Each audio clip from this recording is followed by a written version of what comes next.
Bonjour à vous, célibataire, veuf, divorcé, vous désirez vivre un amour à deux et pourtant ça ne vient pas. Les semaines passent, les mois passent, voire les années passent et malgré votre désir, eh bien rien ne se passe. Comme on dit, vous êtes toujours seul. Et soit vous faites des rencontres qui ne donnent rien, d'après vous, soit vous ne faites pas du tout de rencontres, et vous êtes toujours à la case départ. Donc, quand on est dans cette situation, je crois que c'est le moment de s'interroger soi-même. Partons du principe que l'amour veut tout le monde. L'amour, il est là, il est autour de nous, il n'y a pas à le chercher à droite ou à gauche.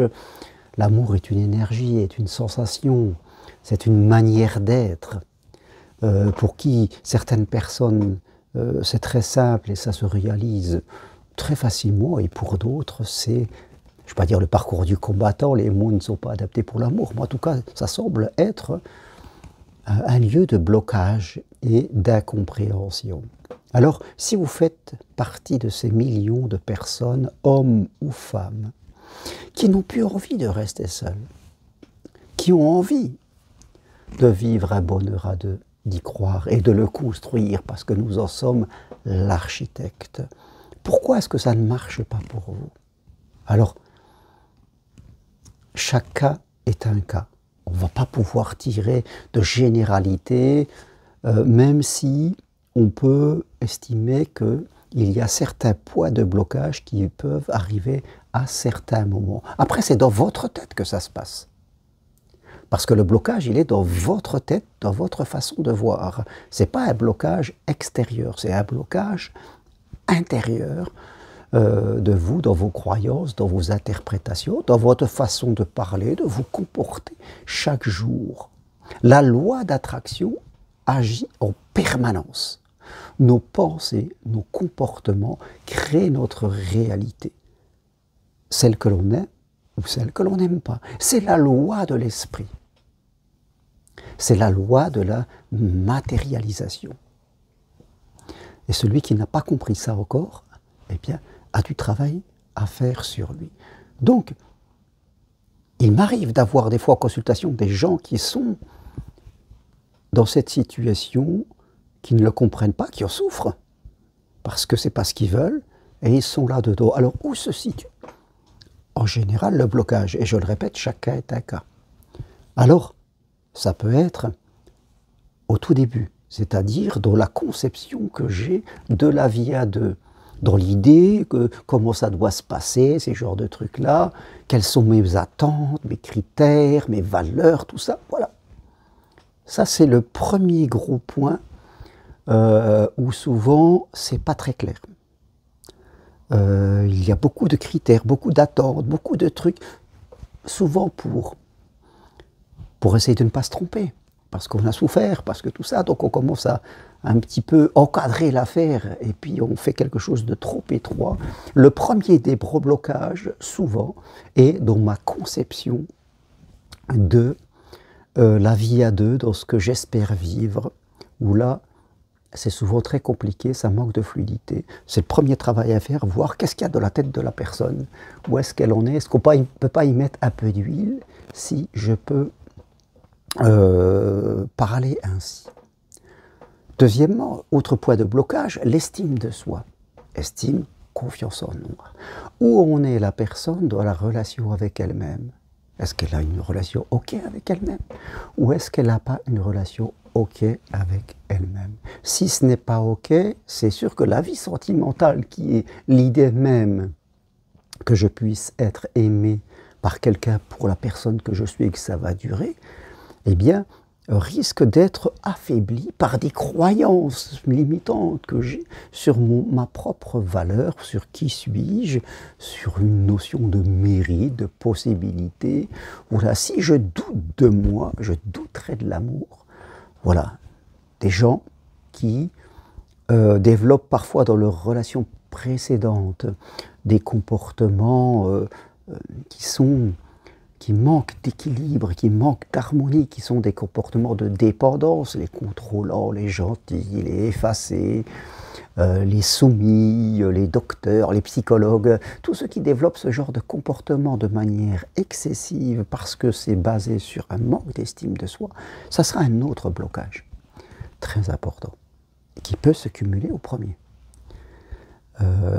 Troisième point de blocage, qui sera un peu le prolongement du second, je manque d'identité, c'est-à-dire je suis quelqu'un, voilà, je suis pressé d'avoir mon objectif, j'ai l'impression que l'amour doit me sauver, sinon ma vie c'est la rue, je m'ennuie là-dedans, donc j'attends trop de l'amour. J'attends que l'amour devienne ma vie. L'amour fait partie de ma vie, mais ce n'est pas toute votre vie. Et rappelez-vous, rencontrer quelqu'un, c'est aussi avoir des sujets de discussion, c'est avoir des passions, c'est être tranquille, c'est pouvoir échanger. Que dites-vous après bonjour, comme le disait Eric Berne, un grand thérapeute. Si je suis juste quelqu'un qui cherche l'amour, je risque vite d'ennuyer l'autre. Donc, troisième point de blocage, je manque d'identité. Quatrième point de blocage, sur à peu près 5, on peut dire. Il n'y en a pas non plus 50. Mais c'est toujours les mêmes, c'est toujours les mêmes. Eh bien, j'ai peu d'interaction avec les autres pour diverses raisons. Hein, comme le disait Einstein, eh bien, on veut changer, mais on fait toujours la même chose. Et la plupart des gens font toujours la même chose. La plupart des gens font plus ou moins toujours la même chose et ils attendent un résultat différent. Ils insistent, ils font plus de la même chose. Alors qu'il y a ceux qui sont un peu peureux et qui vont rester dans leurs habitudes en ayant toujours à peu près les mêmes emplois du temps, sauf que ceux qui ont des emplois du temps hyper chargés, pire que des ministres, et puis ils n'ont jamais le temps. L'amour nous demande du temps. C'est important l'amour. Je veux dire, on peut avoir des emplois du temps, faire du chant, être retraité, faire du sport, tout ça, c'est très très bien. Mais il y a un moment, on y place du temps, on se calme un peu, on arrête de courir. Sinon, on va rencontrer des gens qui ne sont pas dispo aussi, ou alors on ne rencontrera personne. Donc, on va vers les autres, avec un grand niveau d'acceptation et d'ouverture, avec un grand niveau de tolérance, et avec du calme. On est dispo pour des rencontres. Pas forcément des rencontres conditionnelles, parce qu'on a été sur un site et ça y est, je veux rencontrer, est-ce que c'est lui? Non, c'est pas lui. Bon, est-ce que c'est l'autre? Non, c'est pas l'autre. Est-ce que c'est elle? Non, c'est pas elle, c'est l'autre. Next! Ne soyez pas dans le syndrome du next. Rencontrez des gens pour le plaisir de rencontrer des gens et prenez le temps de les découvrir. C'est ça ce que nous demande l'amour. Voilà ce qu'il nous demande. L'amour vous renvoie que ce que vous donnez. D'une façon différente, mais il faut savoir le voir. Donc, aller vers les autres, prendre le temps. Voilà, les gens qui n'ont pas le temps et qui font toujours la même chose, voilà encore le quatrième grand blocage. Et le dernier, ben voilà, on rencontre quelqu'un.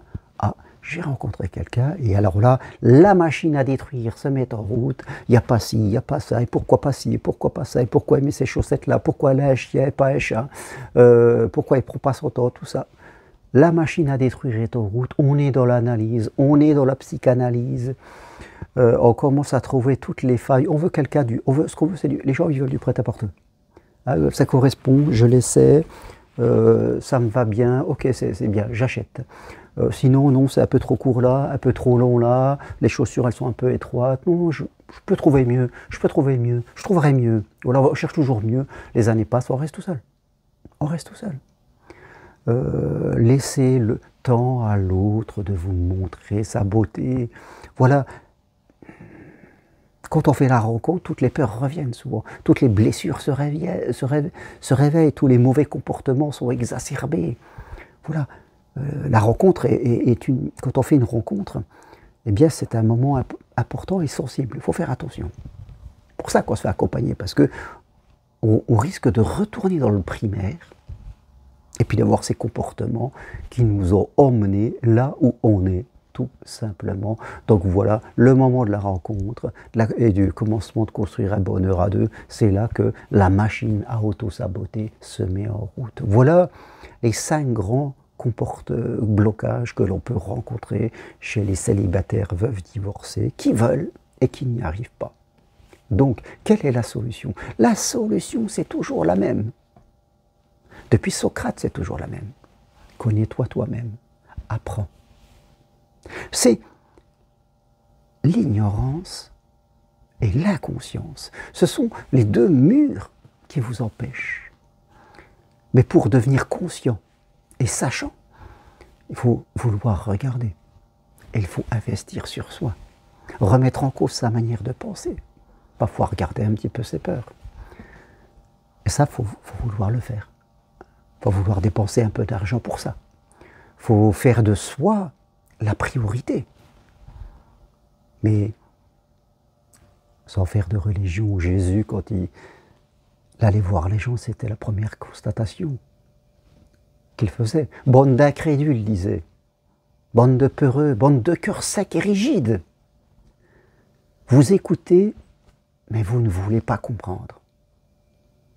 Vous écoutez et vous ne voulez pas changer. Ça date de 2000 ans, quelque part. Alors aujourd'hui, oui, changer, c'est quelque chose. Changer, c'est quelque chose de merveilleux. Ça ne doit pas, en tout cas, vous brusquer. Il faut le faire avec la joie de se dire, si je change de mon intérieur, eh bien, ça va se réaliser parce que c'est la norme des choses. Parce que l'amour m'attend et il veut venir à moi. Mais il faut que je sois prêt à recevoir ce cadeau. Voilà ce que je voulais partager avec vous. Si vous êtes célibataire, veuf, divorcé et que ça ne marche pas pour vous, je peux vous assurer que ça peut marcher si vous choisissez d'évoluer de manière différente. Merci à vous. Et si vous voulez aller plus loin, eh bien, suivez mon programme En route vers l'amour en 4 séances. Programme où vous recevrez un e-book d'une 50aine de pages et où nous aurons 4 rendez-vous ensemble. Programme qui dure 3 mois et qui est au prix de 200 €, que vous pouvez régler en plusieurs fois. Voilà, on est 3 mois ensemble et vous allez progresser pour permettre à l'amour de se réaliser dans votre vie. Et si vous voulez faire autrement, eh bien venez marcher sur le chemin de Compostelle, participez à une marche d'évolution où on parle d'amour, de confiance de l'autre, on parle de tout ce que vous voulez. Et les marches auront lieu début juin, fin juillet et fin septembre. Voilà, début juin vers Conques, fin juillet vers Rocamadour et fin septembre au départ du Puy-au-Velay, des petits groupes de 10. Et je serai avec Vanessa, mon amie. Et on va passer vraiment des moments merveilleux dans des endroits vraiment magiques. Toutes les infos sur mon site germainroncari.com. Écrivez-moi. Osez investir sur vous. Voilà, c'est la seule chose que je peux vous dire. Si vous investissez, eh bien vous progresserez. Si vous n'investissez pas, eh bien vous resterez comme vous êtes. C'est un choix qui vous appartient. Merci à vous. À très bientôt. Au revoir.